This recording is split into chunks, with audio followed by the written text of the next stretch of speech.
Hello students, আমি Moumita ma'am. আশা করি তোমরা সকলে খুব ভালো আছো। Welcome back to our channel.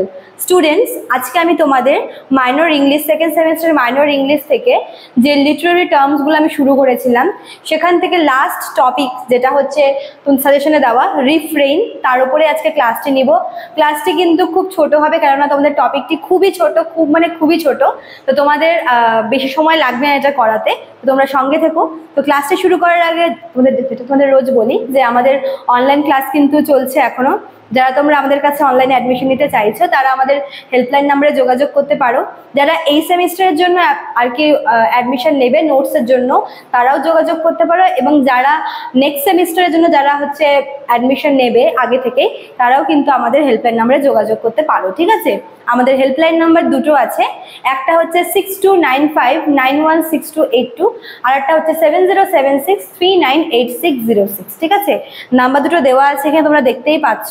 এবং তোমাদের অ্যাডমিশন ছাড়াও যে কোনো প্রশ্ন থাকলে কিন্তু তোমরা আমাদেরকে করতে পারো। তোমরা আমাদের হেল্পলাইন নাম্বারে যোগাযোগ করতে পারো। তোমাদের যে কোনো কোয়ারি থাকলে পরে আমরা ট্রাই করব তোমাদের সমস্ত রকমের হেল্প করার। ঠিক আছে, চলো দেরি না করে ক্লাসটি শুরু করে দিই। দেখো, রিফ্রেইন এটা হচ্ছে তোমাদের মেন লিটারারি একটা টার্মস। ঠিক আছে, যেটা তোমাদের মেনলি এনশিয়েন্ট ব্যালেড এবং স্টোরিতে ইউজ হতো। ঠিক আছে, তো প্রথমে তোমাদের আমি এটার মানে কিভাবে ব্যবহার হয় ওটা বলছি। দেখো, রিফ্রেইন হচ্ছে কোনো একটা স্পেসিফিক একটা স্পিচ, ঠিক আছে, বা কোনো একটা স্পেসিফিক লাইন বা সেন্টেন্স বা ফ্রেজ বা এক্সপ্রেশন। ঠিক আছে, বিভিন্ন রকমের হতে পারে। ফ্রেজ হতে পারে, এক্সপ্রেশন হতে পারে, লাইন হতে পারে, আবার সেন্টেন্সও হতে পারে। ঠিক আছে, যেটা জিনিসটাকে একটা অন্য মাত্রা এনে দেয়। এবং এই রিফ্রেইনটা কিন্তু একটা খুব ইউনিক একটা স্টাইল, যেটা লিটারেচারে ব্যবহার করা হয়, অথররা ব্যবহার করে, এবং এটা মেইনলি ইউজ করা হয়েছিল ফার্স্ট এনশিয়েন্ট ব্যালেড এবং স্টোরিতে কিন্তু এটা ব্যবহার করা হতো। ঠিক আছে, তবে বর্তমানে কিন্তু এই জিনিসটাকে পোয়েমেও ব্যবহার করা হয়। মনে করো যে একটা পোয়েমের অনেকগুলো স্ট্যান্জা রয়েছে, অনেকগুলো হচ্ছে স্তবক রয়েছে। এবার এই রিফ্রেইনটা কি, মনে করো যে কোনো একটা পার্টিকুলার লাইন, একটা স্পেসিফিক কোনো একটা লাইন, সেটা প্রতিটি পোয়েমের প্রতিটা যে স্ট্যান্জা রয়েছে সেই স্ট্যান্জার এন্ডে এসে রিপিট হচ্ছে। মনে করো যে একটা পোয়েমে মোট 5টার মতো স্ট্যান্জা রয়েছে।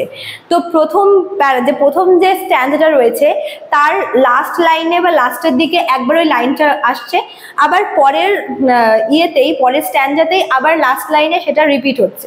ঠিক আছে, মানে অনেকটা কি বলতো, ওই তোমার লিরিকের মতো যেটা রিপিট হয় যে জিনিসটা। ঠিক আছে, যেমন আমরা গানে দেখি যে গানে কি হচ্ছে, কোনো একটা গানে কিছু লাইন, কিছু লিরিক রিপিট হয়, তাই না? 2-3টা স্ট্যান্জা থাকে একটা নর্মাল একটা গানের। তো কি হয় যে একটা বা দুটা স্পেসিফিক লাইন কিন্তু বারবার রিপিট হয়। তো এই রিফ্রেনেও তাই হচ্ছে। ঠিক আছে, কিছু স্পেসিফিক লাইন বারবার রিপিটেশন হয়, এবং এটা হচ্ছে ব্যালেডে আর স্টোরিতে হতো, কিন্তু বর্তমানে এটা পোয়েমেও হয়।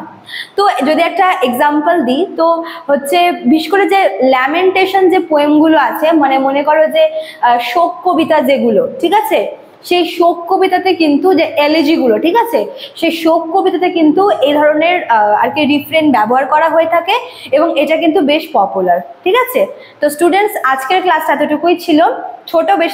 শুরুতে তোমাদেরকে বললাম যে এখানে বিশেষ করে কিছু বলার নেই, জাস্ট তোমরা মনে রাখবে যে কিছু লাইন রিপিট হচ্ছে এন্ডিং, মানে প্রতিটা স্ট্যান্জার এন্ডিংয়ে, এবং এটা পোয়েমে, ব্যালাডে, স্টোরিতে ব্যবহার হয়, বিশেষ করে ল্যামেন্টেশন যে পোয়েমগুলো আছে সেখানে। ঠিক আছে, তো স্টুডেন্টস, আজকে এতটুকুই থাকলো। দেখা হচ্ছে নেক্সট ক্লাসে। ভালো লাগলে অবশ্যই লাইক, কমেন্ট করবে, শেয়ার করবে। দেখা হচ্ছে নেক্সট ক্লাসে। Thank you.